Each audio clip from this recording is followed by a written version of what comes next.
Shalom. In this third short Bible study, we shall be looking at Yah'shua's teaching on money. And to begin, I'd like to read from Matthew chapter 6, verses 19 to 21. This is the New International Version. Do not store up for yourselves treasures on earth, where moth and rust destroy, and where thieves break in and steal. But store up for yourselves treasures in heaven, where moth and rust do not destroy, and where thieves do not break in and steal. For where your treasure is, there your heart will be also. Now, when someone comes into an inheritance or wins a big cash prize, the first question they're usually asked is, what's she going to do with the money? We wonder if they'll go on a wild spending spree, or save it for the future, or use it to bless others. How we personally handle money, no matter if we have a lot or just a little, gives a clear indication of our relationship with Yahweh. It is a source of life and blessing for those who are fully committed to Elohim, but it is a deadly trap to those who think that they can ensure their future with it. Satan commonly uses money, or the lack of it, to separate us from Yahweh.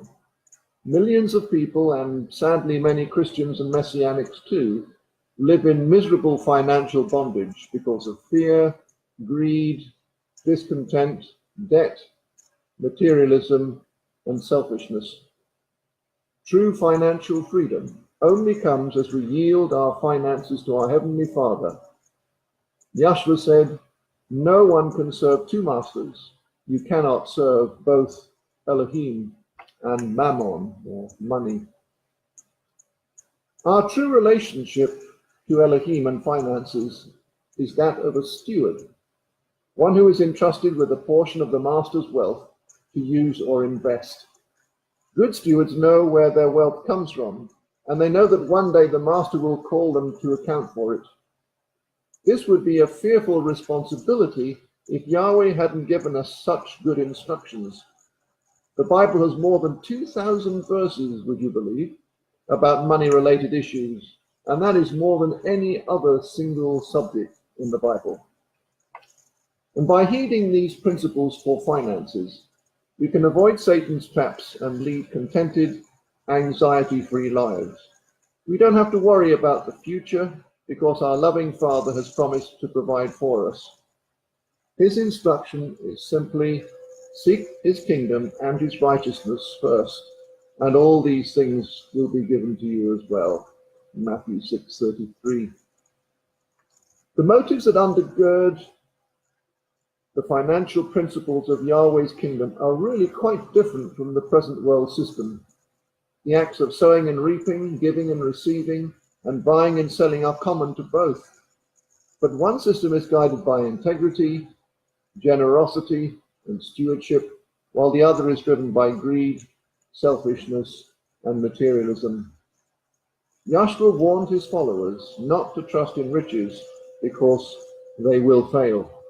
Instead, he challenges us to live a life of generosity and thus store up treasures in heaven that Elohim can use to bless us in times of need.